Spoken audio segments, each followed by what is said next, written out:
நமஸ்காரம்.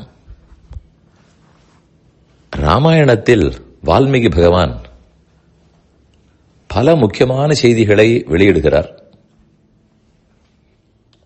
முதல் காண்டம் பாலகாண்டம் அனைவரும் அறிவோம். அதில் தான் தேவர்கள் எல்லாம் ஸ்ரீமன் நாராயணனிடத்திலே போய் ராவணனுடைய தொல்லை தாங்கவில்லைன்னு கேட்க, நானே பிறந்து சரி செய்கிறேன்னு பெருமான் உறுதியளித்தார். அப்போது தேவர்களுக்கும் ஆணையிட்டார், நான் ராமனாக மனிதனாக பிறக்கும் போது நீங்கள் எல்லாரும் உதவுவதற்காக வந்து கீழே பிறக்க வேண்டும். சரின்னு ஒவ்வொரு தேவனும் ஒவ்வொன்றை சொன்னார்கள். நான் இப்படி பிறப்பேன் இப்படி பிறப்பேன்னு சொல்லி வந்தார்கள். முதலில் பிரம்மாவே சொன்னார், என்னுடைய சக்தியால் ஏற்கனவே ஜாம்பவானை பிறப்பித்து விட்டேன். அவர் பிறந்துள்ளார், ரொம்ப மூத்தவர். அவர் கிருத்தயுகத்திலிருந்தே வாழ்ந்து கொண்டு வருகிறார். இனி ராமாவதாரம் நடக்கப் போவது 2வது யுகம், திரேதாயுகம். அதற்கு வெகுகாலம் முன்பாகவே ஜாம்பவான் பிறந்து விட்டார். அடுத்தது இந்திரன் வாலியை பிறப்பித்தான். ராமனுக்கு உதவுவது மட்டுமல்லாமல் ராமனின் பெருமையை காட்டுவதற்காக ராமனோடு சண்டையிட்ட வாலியாகவும் பிறந்திருக்கிறார்கள். அடுத்தவர் தம்பி சுக்ரீவன், சூரியனுடைய மைந்தன். இங்குதான் ஒரு வேறுபாடு. இங்கு சூரியனுடைய பிள்ளை சுக்ரீவன் வேண்டியவர், இந்திரனுடைய மகன் வாலி எதிரியாகிவிட்டார். ஆனால் மகாபாரதத்தில் நேர் மாறுதல். இந்திரனுடைய பிள்ளை அர்ஜுனன் வேண்டியவர், சூரியனுடைய பிள்ளை கர்ணன் எதிர்கோட்டிக்கு சென்று விட்டார். அடுத்தது குபேரன். அவருடைய சக்தியாலே கந்தமாதனர் என்னும் பெரிய வானரம் பிறந்தது. மேலும் விஸ்வகர்மா, அவர்தான் தேவத்தச்சன், கட்டடங்களை எல்லாம் கட்டுபவர். அவருடைய மகன்தான் நளன். அடுத்தது அக்னி பகவான்.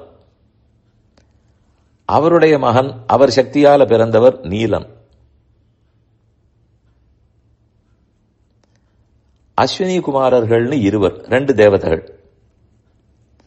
மைந்தன் திவிதன் என்ன 2 வானரங்களாக அவர்கள் பிறந்தனர். வருண பகவான் சுஷேணர் என்பவரை பிறப்பித்தார். இப்படி ஒவ்வொருத்தராக பிறக்க கடைசியாய் மாருதி. மருது என்பது காற்றை குறிக்கும். மந்த மாருதம்னு சொல்லுகிறோமே,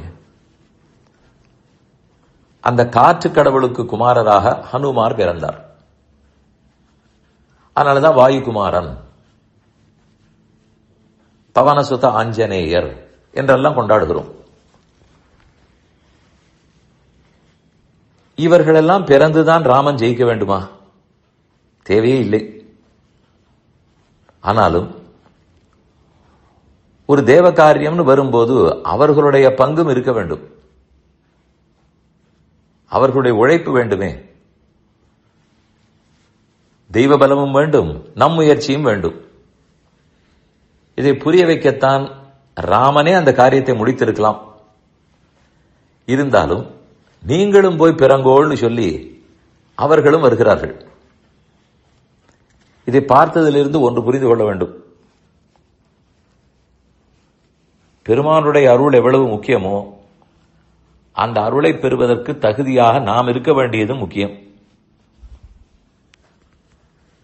பசுமாடு ஓஹோன்னு பால் சுரந்தாலும் ஏந்துவதற்கு பாத்திரம் இருந்தால் தானே பிடிக்க முடியும்.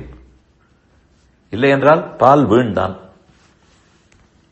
அதுபோல் பகவான் எத்தனையோ அருள் புரிந்தாலும் அதை ஏந்தி கொள்ளும் தகுதி நம்மிடத்தில் வேண்டும். அந்த தகுதிதான் உழைப்பு, முயற்சி, கைங்கரியம். அதனால் யாரேனும் நம்மை கேட்டாலும் பதில் சொல்ல வேண்டும்.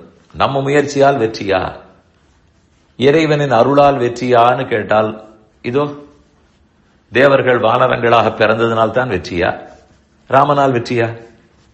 ராமனால். அப்ப அவரே பிறந்திருக்கலாமே, இவர்களெல்லாம் வேண்டாமேன்னு தோணும். அப்படி இல்லையே. அதனால்தான் அவர் அருள் புரிவார். அவருடைய கருணையாலேயே நமக்கு அத்தனையும் கிட்டும். ஆனால் அதை பெற்றுக்கொள்ளக்கூடிய தகுதி உடையவர்களாக, முயற்சி உடையவர்களாக நாம் எப்போதும் இருக்க வேண்டும். அதுக்கு தான் இவ்வளவு பெரிய தேவர்களுடைய பெயரை படித்து அவர்களெல்லாம் எப்படி பிறந்திருக்கிறார்கள்.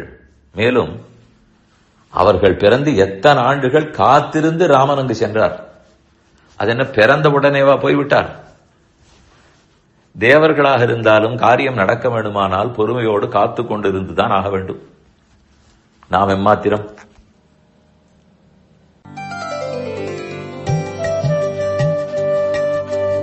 இந்த என் பணி ஆடியோவை உங்களுக்காக வழங்கியவர் வேலுக்குடி ஸ்ரீ கிருஷ்ணன் சுவாமி. இந்த ஆடியோவை தினமும் உங்கள் மொபைலில் பெற கிஞ்சித் என் பணி KINCHITENPANI என்ற ஆப்பை கூகுள் பிளே ஸ்டோரிலோ அல்லது ஆப்பிள் ஐ ஸ்டோரிலோ டவுன்லோட் செய்து கொள்ளவும்.